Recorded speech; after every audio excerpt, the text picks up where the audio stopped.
Welcome back, everybody. Sarah Ophelia Colley Cannon, better known as Minnie Pearl, was a Nashville legend who has a special place in many of our hearts. She was a country comedian who performed on the stage of the Grand Ole Opry for more than 50 years. For 30 years, a straw hat and a price tag turned Sarah Cannon into Minnie Pearl, America's favorite hillbilly spinster from Grinder's Switch. Fans adored the character, but they never met the woman underneath.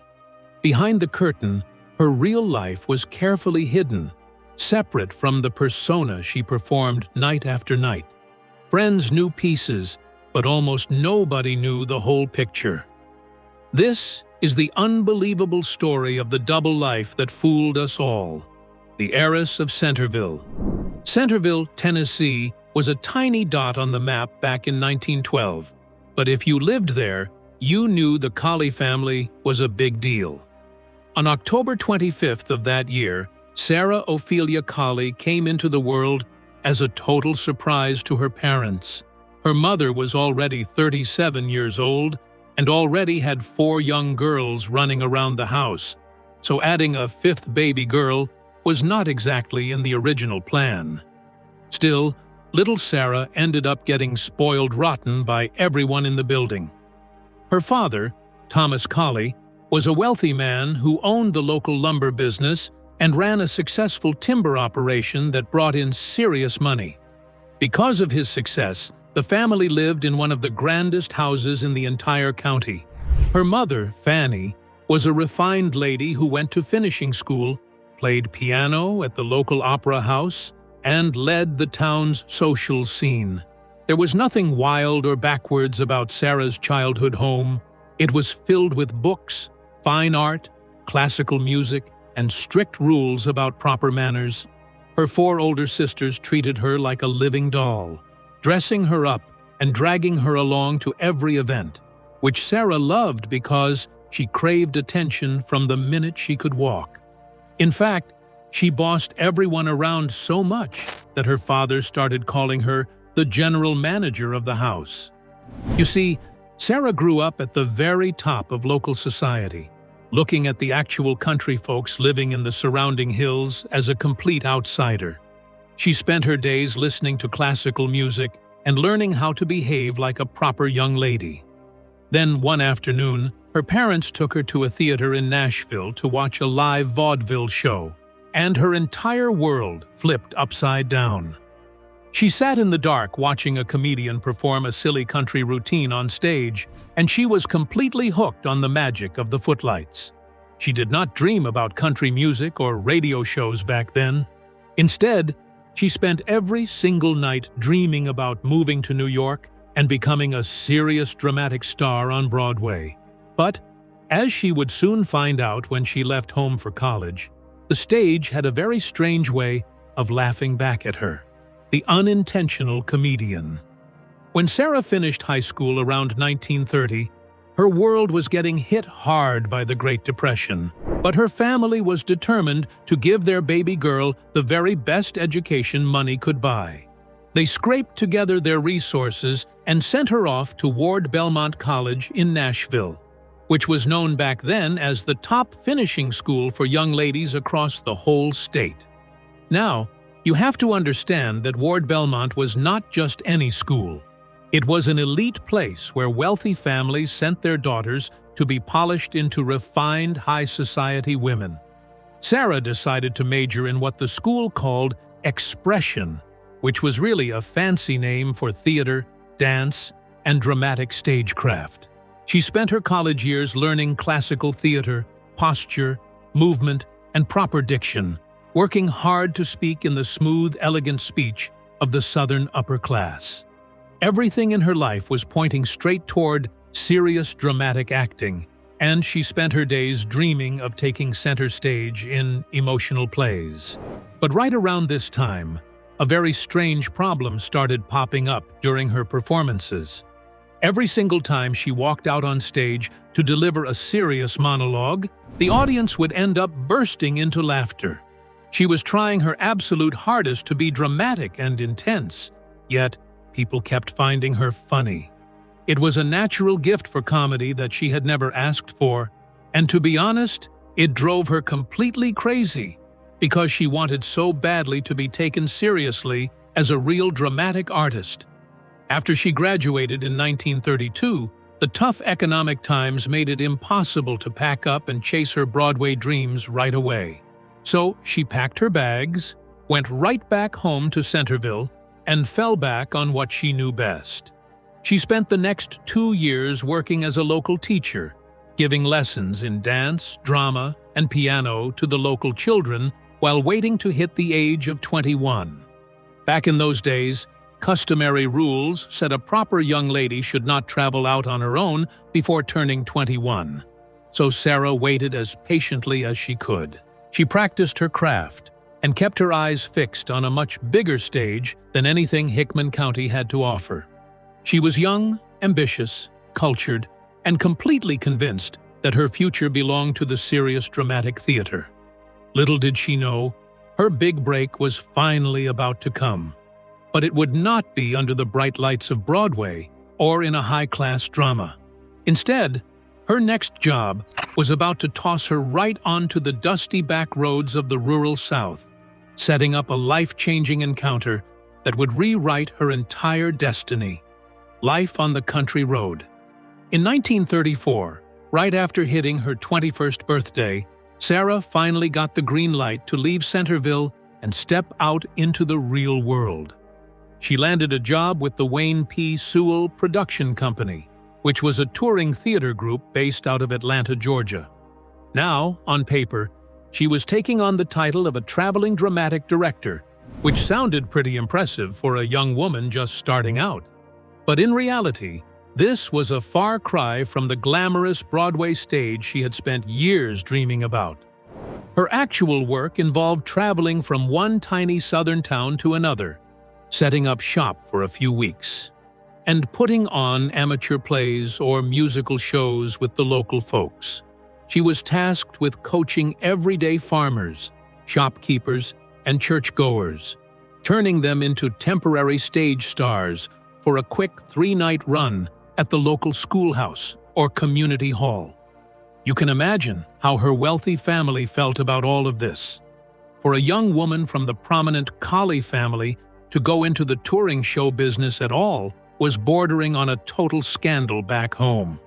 On top of that, the job was grueling.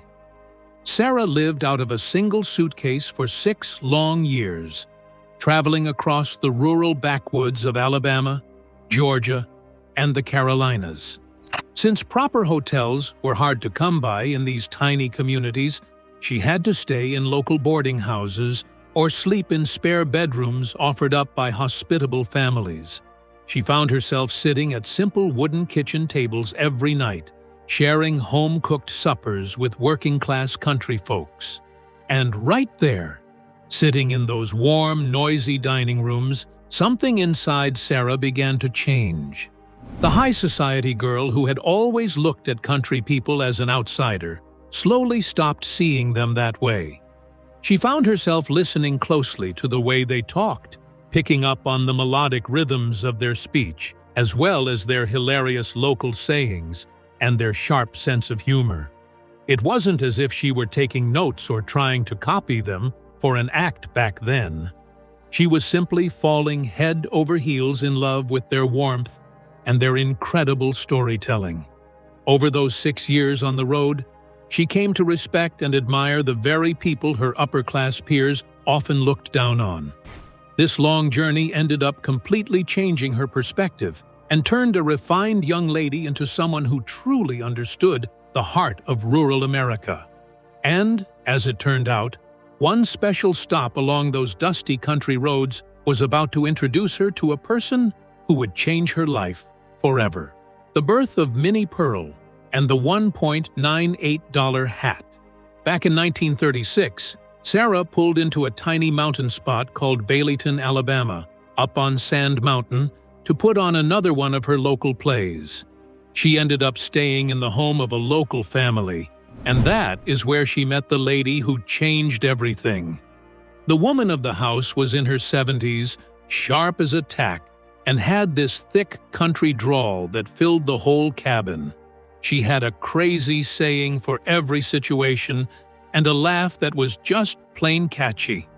Sarah would sit near the fireplace every evening, totally mesmerized, listening to her talk for hours. She fell in love with the woman's energy and started piecing together a fun little acting routine based on her host. She took the personality of this mountain lady and mixed it with bits and pieces of 100 other sweet, funny country folks she had stayed with on the road. Minnie Pearl was never meant to be a rude joke or a nasty stereotype. She was actually a loving tribute, created from real people who had opened up their homes and made her laugh when she was homesick. Fast forward to 1939, and Sarah decided to try this new act out on a real crowd at a women's club banquet down in Aiken, South Carolina. Naturally, she needed a costume to fit the part, so she rushed over to a downtown store and picked out a cheap yellow dress, cotton stockings, and an inexpensive straw hat. In all the rush to get ready behind the stage, she completely forgot to tear off the cardboard price tag hanging off the brim. Right in the middle of her act, that little white tag slipped out into the spotlight and showed a big $98 swinging off her hat. The folks in the audience spotted it and absolutely lost their minds laughing. And Sarah was quick on her feet, so she realized that what started out as an embarrassing mistake was actually the funniest part of the whole outfit. She made the choice right then and there, and never to take that tag off, and turned a cheap store mistake into her personal trademark. The crowd went so wild for the act that Sarah started booking her shows under the name Minnie Pearl instead of her real name. Pretty soon, this silly country spinster started totally taking over her world, conquering the Grand Ole Opry.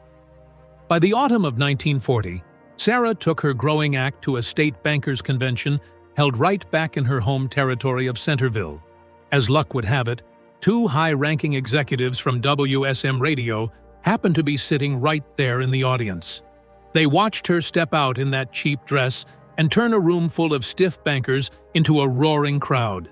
They thought she was absolute gold, and before the night was over, they offered her a shot on the biggest radio show in the entire region, the Grand Ole Opry. Now, the bosses running the Opry were actually pretty nervous about putting her on the air. You see, the Opry was built for working-class country folks, and the executives worried that their core audience might take offense to a woman standing on stage playing a hillbilly. They were not sure if rural listeners would realize that Sarah was celebrating them, or if they would assume she was some high and mighty city girl mocking them for cheap laughs.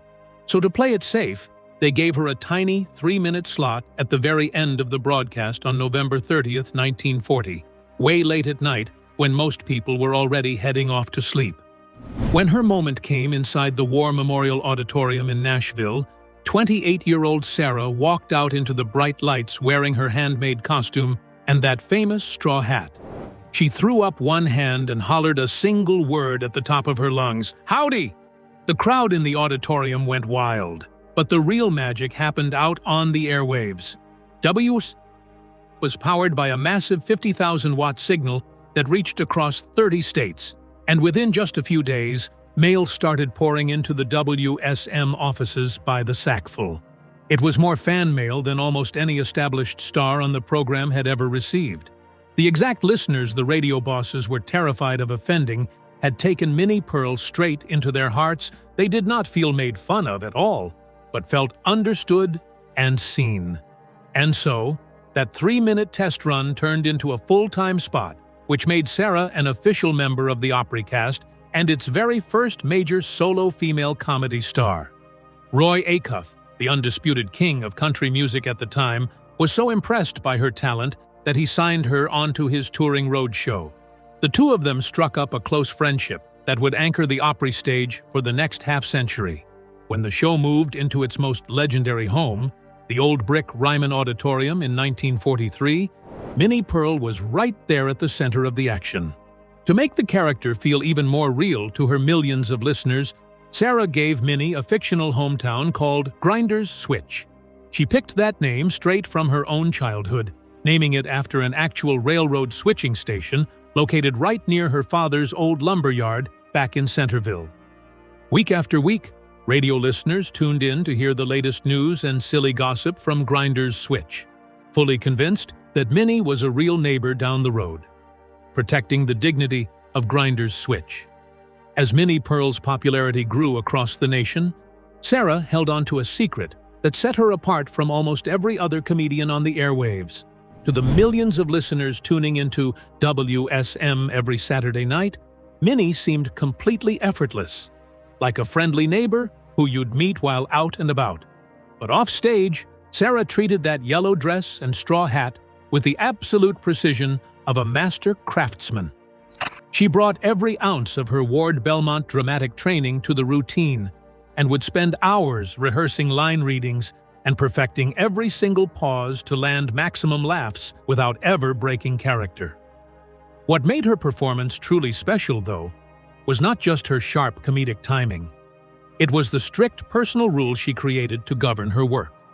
Sarah set up one unbreakable boundary that she followed for over 50 years. Minnie Pearl was always the joke, but country people were never the punchline. In an era when mainstream media often treated rural Americans as uneducated folks to be made fun of, Sarah took a totally different path. Minnie could be terribly vain or hopeless in her frantic search for a fella. But the joke was always on her own personal flaws and failed dates. She flat out refused to let her routines cross the line into cruelty. Her dress had to look plain, but never ragged. Her country drawl had to sound warm, but never twisted into a mean mockery. Sarah remembered how those same rural families had welcomed her into their homes when she was just a young traveling director working on the road. Trading their self-respect for a quick laugh was something she simply refused to do. Instead, she offered her audience a mirror. When Minnie stood under those bright lights and poked fun at her own desperation to catch a boyfriend, rural listeners laughed right along with her, instead of feeling put down. They recognized the familiar warmth of their own small towns in the stories about Grinders Switch, which made them feel celebrated rather than patronized. Sarah once said that many female comedians back then were afraid of playing a silly country girl because they did not want to look foolish. But Sarah gladly stepped into those shoes because she cared deeply about the people who inspired her, the socialite and the spinster. In 1947, 34-year-old Sarah fell madly in love and married Henry Cannon.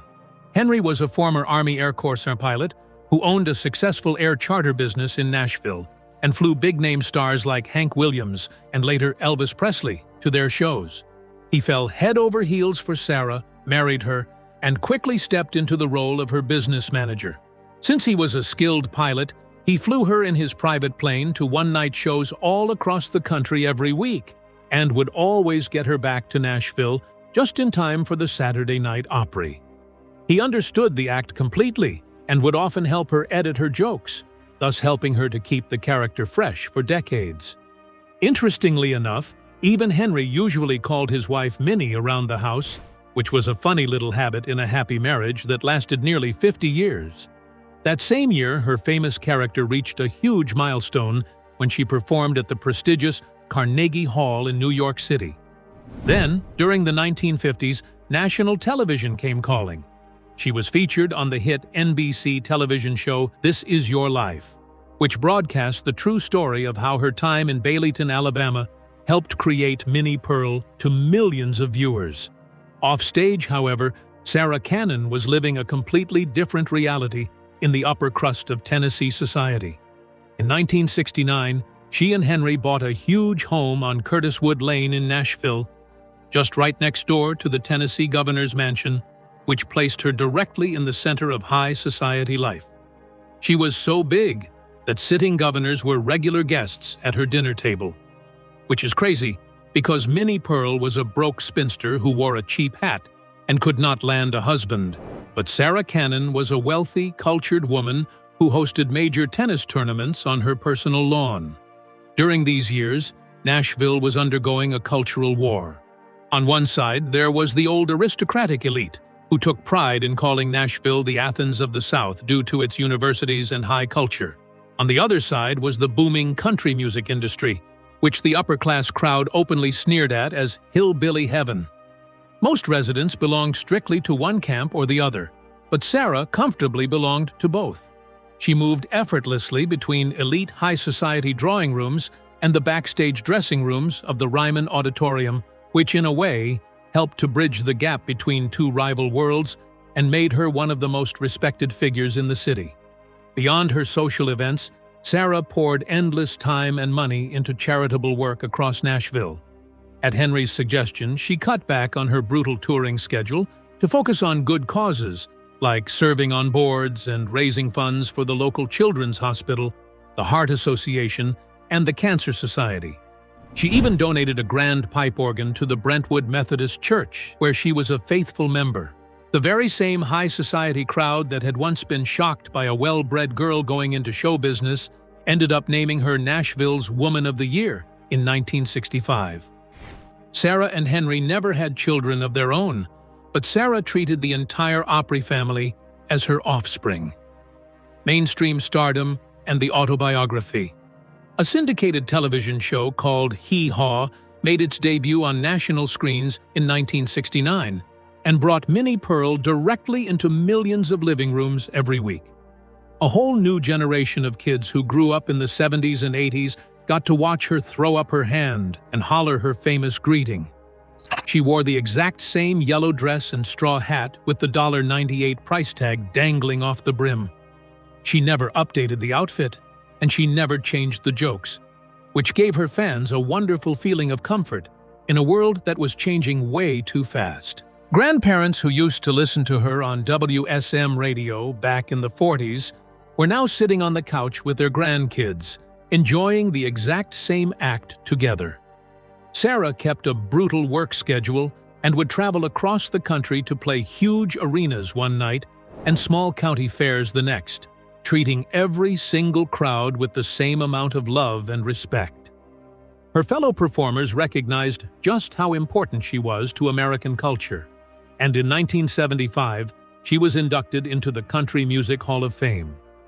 That was a huge deal because she was the first woman ever taken in primarily as a comedian, taking her rightful place beside the greatest singers in country music history. That same year, the National Conference of Christians and Jews gave her their Brotherhood Award to honor the charity work she did. After 40 years of keeping her real identity tucked away, Sarah decided it was time to share her true story with the world. She wrote her autobiography in 1980, where she revealed every detail about her wealthy upbringing, finishing school days, her classical theater training, and everything that made her who she was. Fans reading the book were completely shocked to find out that the broke country spinster from Grindr's Switch was actually a cultured, high-society woman who lived in a grand house right next to the governor. But instead of feeling tricked, people fell in love with her even more because they saw the pure genius and heart behind the act. Backstage at the Opry, Sarah became a mother figure to every young artist who walked through the door. If she saw a new singer trembling with fear before stepping out on stage, she would walk right over and talk to them until they felt like they were brave the crowd. Since she had no children of her own, she poured all that love directly into the music community. By the middle of the 80s, Sarah had been famous for nearly half a century and had outlasted every trend in show business. But right at the peak of all this success, her world was suddenly rocked by a scary health crisis that forced her to fight for her life. The private battle and the Sarah Cannon legacy. Just when life seemed completely peaceful, a terrifying health crisis hit Sarah out of nowhere. In 1985, at 72 years old, she was diagnosed with breast cancer. For 45 years, her entire job in public had been to bring pure joy to millions of strangers. She was the one person in America who could always be counted on to step out under the lights and flash that bright smile of hers. But sadly, she had to fight a battle for her life. Instead of stepping away or making a public spectacle of her pain, Sarah chose to fight her battle quietly. She underwent a double mastectomy and went through tough radiation treatments while keeping the whole process out of the public eye. Fans tuning in to see Minnie Pearl saw the exact same cheerful country woman they had loved for decades. She never allowed her stage persona to slip, and she never let the audience see her fear or her pain. While Minnie Pearl was bringing endless laughter to crowds every weekend, Sarah Cannon was carrying the heavy burden of her own mortality behind the scenes. It takes an unbelievable amount of inner strength to push through that kind of hardship. Imagine a woman in her 70s recovering from major surgery and going through radiation, still putting on that yellow dress and walking out on the Opry stage to holler her famous greeting. She believed her audience deserved her very best, no matter what she was going through in her personal life. The folks in those auditorium seats had no clue about her medical struggles. They came to see Minnie, and Minnie gave them everything she had, while Sarah bore the weight back home. But Sarah did more than just survive her diagnosis. She turned her personal tragedy into a crusade to save other people. Once her treatments were over, she decided to speak out publicly about her fight with cancer. She became a passionate advocate for early detection and used her platform to urge women across the nation to go get screened before it was too late. She poured her own money into funding the Minnie Pearl Cancer Foundation, thus creating a lasting resource for cancer research and patient care. To honor her incredible dedication and courage, the medical facility in Nashville where she received her treatment changed its name to the Sarah Cannon Cancer Center. Over the years, that single facility grew into a network of cancer centers across multiple states, saving countless lives. Turning her own worst fear into a mission that saved thousands of women was easily one of the most heroic things she ever did in her entire life. An unmatched legacy. In June of 1991, the curtain suddenly came down on Sarah's career. She suffered a severe stroke that left her unable to perform and forced her to retire after more than 50 long years on the stage. Just like that, Minnie Pearl could no longer grace the stage. And even worse, there was no farewell tour or big final performance to mark the end of an era. The losses kept coming for the Opry family during those years. In 1992, her dear friend and longtime touring partner Roy Acuff passed away, which marked the end of an extraordinary era for country music. Sarah spent her remaining years living a peaceful life at home with her husband Henry, away from the noise of show business. Her health slowly declined as time went on, and on March 4, 1996, Sarah Ophelia Colley Cannon passed away at the age of 83 due to complications from a stroke. The nation mourned the loss of a true pioneer who had spent her entire life bringing laughter and comfort to millions of homes. When you look back at her life, it is incredible to see what she managed to pull off for half a century.